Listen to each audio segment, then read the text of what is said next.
नमस्कार और आदाब दोस्तों। नंगेली का नाम केरल के बाहर शायद किसी ने न सुना हो।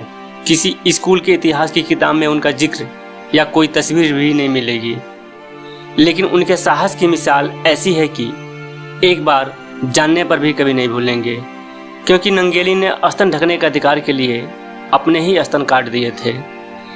केरल के इतिहास के पन्नों में छिपी ये लगभग 100-150 साल पुरानी कहानी उस समय की है जब केरल के बड़े भाग में त्रावणकोर के राजा का शासन था।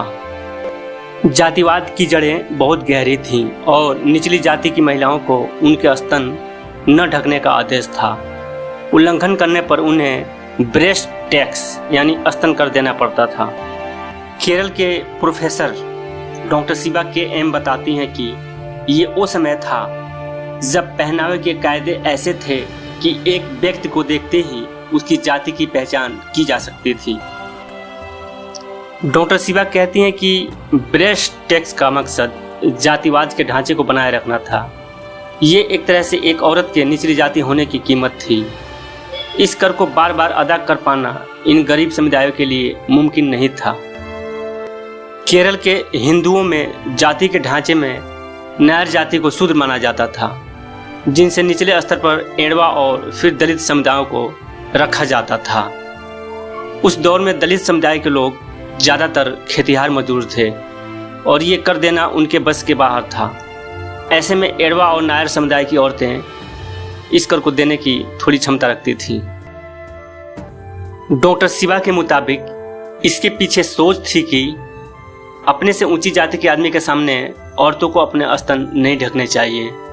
वो बताती हैं ऊंची जाति की औरतों को भी मंदिर में अपने सीने का कपड़ा हटा देना होता था, पर निचली जाति की औरतों के सामने सभी मर्द ऊंची जाति के ही थे, तो उनके पास स्तन न ढकने के अलावा कोई विकल्प नहीं था। इसी बीच एड़वा जाति की एक महिला नंगेली ने इस कर को दिए बगैर अपने स्तन ढकने का फैसला कर लिया। कर मांगने आए अधिकारी ने जब नंगेली की बात नहीं मानी तो नंगेली ने अपने स्तन खुद काट कर उसके सामने रख दिए, लेकिन इस साहस के बाद खून ज़्यादा बहने से नंगेली की मौत हो गई। बताया जाता है कि नंगेली के दाह संस्कार के दौरान उनके पति ने भी अग्नि में कूदकर अपनी जान दे दी। नंगेली की याद में उस जगह का नाम मुलच्छीपुरम यानी स्तन का स्थान रख दिया गया, पर समय के साथ अब वहाँ से नंगेली का परिवार चला गया है और साथ ही इलाके का नाम भी बदलकर मनोरमा जंक्शन पड़ गया है। डॉक्टर शिवा कहती हैं कि नंगेली ने अपने लिए नहीं बल्कि सारी औरतों के लिए ये कदम उठाया था, जिसका नतीजा ये हुआ कि राजा को ये कर वापस लेना पड़ा।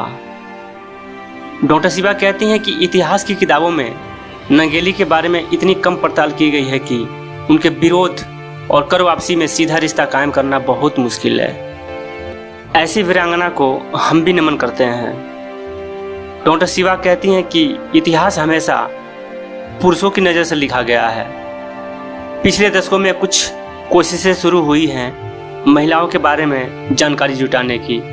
शायद उनमें कभी नंगेली की बारी भी आ जाए और हमें उनके साहसी कदम के बारे में विस्तार से और कुछ पता चले। बस आज के लिए इतना ही, आगे कुछ और लेके आएंगे। नमस्कार, आदाब, जय हिंद।